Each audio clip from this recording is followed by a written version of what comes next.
Hermanos, gracias por acudir a esta cita que tenemos en el canal de YouTube de la Iglesia Bautista Tunal.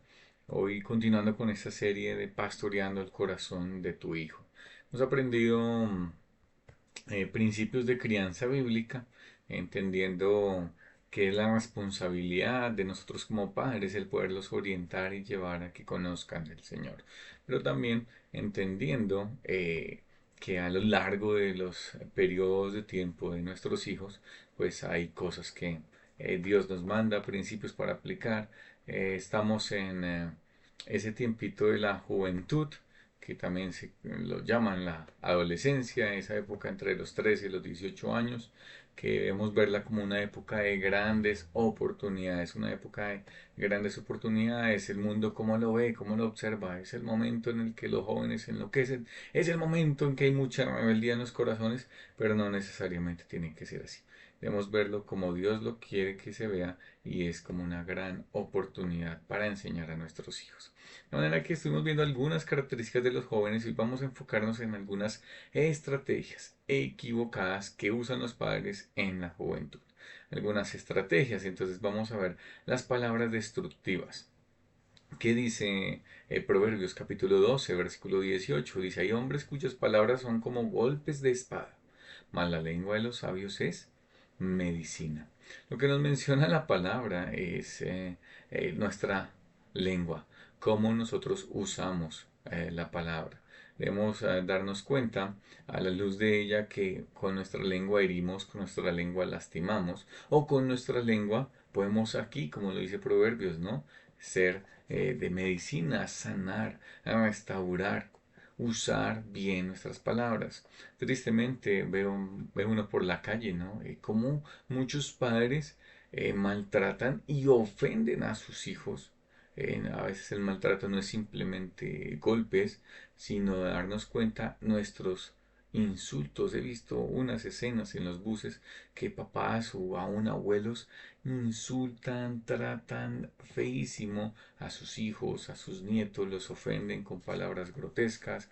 Usted es un bruto, no sabe, y lo golpean, le estrujan, puede que no haya un contacto físico tan brusco, pero simplemente con un sangoneo, con la vergüenza que causan, pues están dañando y destruyendo, ¿no? Y esas palabras quedan ahí. Yo soy un bruto, yo no sé, yo soy un idiota, y bueno, tal vez muchas otras palabras que ni siquiera quiero mencionar en este video, pero que impactan la vida de nuestros hijos hasta tal punto que dañan, hasta tal punto que el chico, ya mi papá piensa eso, yo a él, con él no quiero absolutamente nada. Ya si mi papá me dice que soy un bruto, que no sé, de manera que ya no sirvo para absolutamente nada. Nosotros con nuestras palabras podemos dañar bastante. De manera que esa es una de las estrategias que no funcionan. Son las estrategias que debemos evitar con nuestros jóvenes. Otra, desconectarse de sus hijos. Mira lo que Salomón dice en Proverbios 23-26. Dame, hijo mío, tu corazón y miren tus ojos por mis caminos. ¿Qué es lo que quería Salomón? Que su hijo, que ha estado con él a lo largo del tiempo, y si nosotros hemos aplicado Deuteronomio capítulo 6, dándonos cuenta que somos la mayor influencia sobre nuestros hijos, hemos de saber también que podemos ganarnos su corazón. Podemos ganarnos el derecho a ser escuchados por ellos, porque a lo largo del tiempo hemos creado puentes, hemos creado vínculos, de manera que nuestros hijos no son unos desconocidos, extranjeros, sino son apreciados, son amados en nuestra casa y nos han entregado su corazón. Tristemente, muchos padres deterioran la relación con sus hijos cuando de pronto, que me ha pasado, ¿no? Nuestros hijos nos cuentan algo y uno es como que, wow, pero ¿qué fue eso que hiciste? ¿Pero por qué? Y uno reacciona frente a lo que de pronto nuestro hijo nos está contando, que la que queda tal vez en la imagen de nuestro hijo de esa cara de susto, de odio, tal vez de desaprobación, hasta tal punto que él dice, en su corazón nuestro hijo puede decir, no le vuelvo a contar a mi papá. De manera que nosotros debemos ser muy sabios en ganar la confianza de nuestros hijos, en indagar con preguntas, con cosas que nos comenten, en trabajar en una buena comunicación a lo largo de esos primeros años para que nuestros hijos sí entiendan que somos su autoridad, pero que pueden confiar en nosotros. Eh, Qué chévere es ver familias que tienen una buena relación con sus hijos, con sus hijas, y hay ese vínculo en que la hija puede contar a su papá: papi, me está gustando tal chico, estoy luchando con esto. Hijos que cuentan a sus padres: papá, estoy batallando tal vez con este pecado, estoy luchando con esta idea. Y, y los padres tienen esa estrechez y ese vínculo fuerte con sus hijos. Qué bueno es que podamos orar al Señor también de esta manera: ayúdame a ganarme el corazón de mi hijo. Ayúdame a que yo pueda tener esa estrechez y ese vínculo fuerte con mi hijo, para que mi hijo me dé su corazón. Y es algo que construimos, nunca es tarde, aun si de pronto no tenemos ganado el corazón de nuestros hijos, es momento aún en la juventud, cuando más nos necesitan, cuando más orientación ellos requieren y cuando más como padres debemos estar ahí. Pero necesitamos conectarnos. Tristemente los papás piensan: no, yo ya estuve en la infancia, yo ya estuve y lo crié, lo discipliné, lo instruí, pero en la juventud también nos necesitan. A veces uno ve familias, ¿no?, en que todos están totalmente desconectados. El papá ni siquiera sabe cuáles son los gustos de sus hijos, no sabe ni en qué curso están, ni cuántos años tienen, ni cuál es su color favorito, ni absolutamente nada de su hijo. Tristemente es la realidad de nuestro mundo y no debemos estar apuntando hacia ello, sino más bien en conectarnos con nuestros hijos. Una más: estrategias equivocadas, ¿no? El autoritarismo. Dice la palabra en Efesios capítulo 6 versículo 4: y vosotros, padres, no provoquéis a ir a vuestros hijos, sino criadlos en la disciplina y amonestación del Señor. Siempre se malentiende este texto bíblico en que provocarlos a ira es de pronto instruirles, enseñarles, en que provocarlos a ira es repetirles las cosas.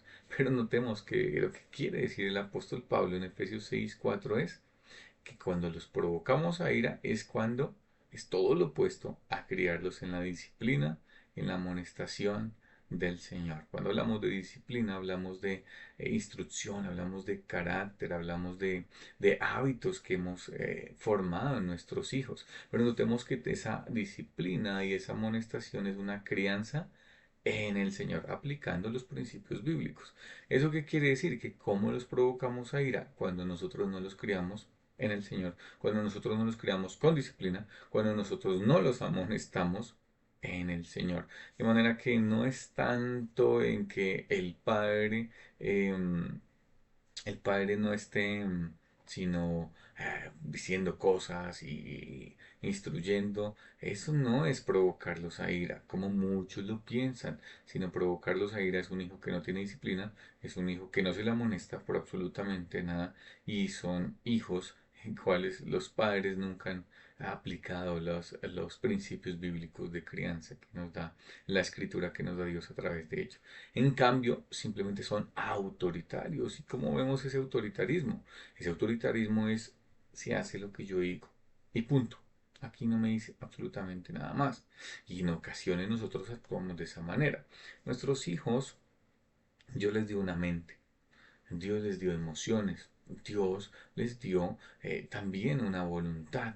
Y dentro de esa mente nosotros, cuando ya nuestros hijos son grandes, cuando son jóvenes, no simplemente basta con dar el mandato en ocasiones, sino se debe llevar a que nuestro hijo piense el por qué debemos hacer esto. ¿Por qué hacemos tal cosa? ¿Por qué? Y es supremamente importante en razonar también con nuestros hijos, en argumentarnos sobre las cosas que estamos diciendo. No simplemente se hace porque yo digo y punto. No. Ahora, todo esto sin quitar, sin menoscabar también la autoridad de los padres. Que nuestros hijos tampoco estén en total oposición y en rebeldía y levantando su puño, no, sino que en la cada casa debe estar plenamente y supremamente claro que la autoridad puesta por Dios en esa casa son los padres y los hijos están bajo esa autoridad. Tienen todo el respeto también demandados de los padres para con los hijos, pero también sobremanera de los hijos para con los padres. Entonces, como papás, que no los provoquemos a ira, sino que estemos instruyéndoles, que les estemos disciplinando en el temor del Señor. Una más, estrategias incorrectas. Miremos este de Apocalipsis. No lo puse completo porque es un poco más extenso, pero estoy asumiendo lo que nuestro Señor Jesucristo hace con las iglesias allí en Apocalipsis. Si nosotros notamos en cada una de las iglesias que aparece al final, siempre Dios destaca algo. Siempre Dios resalta algo bueno que está haciendo esa iglesia. Entonces tiene mensajes de ánimo para algunas, otras que también pues tiene sus cosas difíciles en que no está obrando bien. Y notamos nosotros como padres que debemos enfocarnos y ser equilibrados en destacar lo bueno de nuestros hijos, pero también en no dejar de amonestar, no dejar de reprender, no dejar de enseñar, de instruir también. Mira lo que dice Apocalipsis capítulo 2, dice, yo conozco tus obras, tu arduo trabajo y paciencia. Y sigue en los versículos más adelante, dice, y trabajando arduamente por amor de mi nombre, pero tengo contra ti, que has dejado tu primer amor. Recuerda por tanto de dónde has caído y arrepiéntete. ¿Qué es lo que hace Dios? Notamos que Él destaca cosas buenas, pero también amonesta y dice las cosas pecaminosas. Y ese es el equilibrio y el ejemplo que nosotros tenemos de Cristo. De manera que nosotros como padres no solo debemos enfatizar en todo lo malo, hijo, pero ¿cómo hiciste esto? No, tú sí que sí eres de esta manera. Y entonces solo estamos enfatizando en el pecado, lo malo, pero nunca le decimos, uy, wow, bien, hijo, mira cómo tendiste tu cama, mira cómo hiciste tus quehaceres, qué bueno, te felicito por esas buenas notas que has sacado. Entonces no se trata simplemente de estar ahí señalando lo malo, sino también destacar lo bueno que se hace. ¿A quién no le gusta que de pronto nos animemos con las palabras diciéndonos, uy, qué bueno lo que hiciste? Hasta Dios lo hace. Cuando en la parábola de los talentos, allí en Mateo, él dice, bien, buen siervo y fiel. ¿Mm? De manera que esta palabras de afirmación son necesarias. Y nosotros tristemente algo que hacemos es solo enfocarnos en la manchita negra, pero no en todo el otro cuadro. Entonces debemos permitir, a veces nuestros hijos van a manifestar desagrado, están aprendiendo a tomar sus decisiones, están desarrollando su personalidad y es natural que ellos manifiesten, esto no me gusta, tal cosa, pero entonces nosotros no podemos ni satanizar, ni tildarlos de malvados porque algo no les gusta o algo les molesta, no, sino nosotros lo que sí no debemos permitir o ser intransigentes es en lo concerniente a la moral y a la ley de Dios, o sea, al pecado. Con eso sí no podemos negociar. Que es que está haciendo rebelde, que está haciendo grosero. Tú sigues siendo la autoridad y debes ejercer la disciplina también dentro de tu casa, aun si son jóvenes o que ya no apliques disciplina física como la vara, pero debes apelar a que Dios también da otras maneras de castigar, como el quitar privilegios, como también la amonestación verbal, de manera que necesitamos mucha sabiduría de parte del Señor en todos estos momentos. Pero notamos que también Jesús en estas palabras de la iglesia le dice al final, dice, arrepiéntete, vuélvete al Señor. Y yo debo llevar a mi hijo también a un conocimiento del Señor, a las verdades del Evangelio, porque mi meta es que mi hijo conozca al Señor. Que nuestros jóvenes conozcan y aman al Señor. Esa es nuestra meta. Entonces yo debo llevarlos, sí, mira tu pecado, yo también me identifico porque yo también soy pecador, yo también batallo con esto, pero mira lo que Dios dice que debemos hacer y llevarlos a nuestra necesidad de ese Salvador, de nuestro Señor Jesucristo. Una más. Estrategias equivocadas, ¿no? Los hijos tratan de salirse con la suya y los padres tratan de atraparlos. Espía versus espía. Entonces nuestros hijos son muy inteligentes, son muy pilos y sobre todo en la juventud ya conocen, ya saben. He visto papás que luchan con que, "Ay, que es que mi hijo no se pone a hacer tareas y no se pone a jugar. Entonces en el computador y entonces venga a ver cuando lo pillo que está haciendo tareas y entonces se vuelve esa lucha, ¿no? Y lo que nosotros debemos aprender es que eh, nuestra meta es que si nuestros hijos conocen al Señor, van a ser templo del Espíritu Santo y se van a van a ser transformados de dentro hacia afuera por el Espíritu Santo. Van a tener un autogobierno. Dios va a producir en ellos dominio propio, de manera que yo no voy a estar ahí encima vigilando absolutamente todo. Es totalmente imposible hacer eso. Vigilando cada una de las actitudes, cada una de las palabras, cada una de las cosas que ven nuestros hijos, sino hemos enseñarles, instruirles, para que no tengamos que apelar a todo esto de estar buscando a mi hijo, qué es lo que está haciendo, tal, y nuestro hijo pues, tratando de ocultar todo lo que, tapando todo lo que hace, ¿no? Eh, Conectarnos con nuestros hijos, usar buenas palabras, animarles, no simplemente estar ahí para señalar en la llaga que es lo mal que hace, sino debemos estar conectados con nuestros hijos, pero sobre todo dependiendo de su Santo Espíritu y en la gracia de Dios, el Señor nos ayudará para no actuar como estas características. En la próxima oportunidad veremos cuáles son nuestras metas con nuestros jóvenes, qué son las cosas que debemos entender de los jóvenes. Ya lo vimos sus características, ya vimos unas malas estrategias, pero ahora cuáles son las metas verdaderas que nosotros debemos tener para con nuestros hijos. Vamos, que espero que en el Señor que estos videos sean de edificación. Gracias por atender hasta el final. Que el Señor les continúe bendiciendo. Un abrazo y hasta la próxima vez. Chao, chao.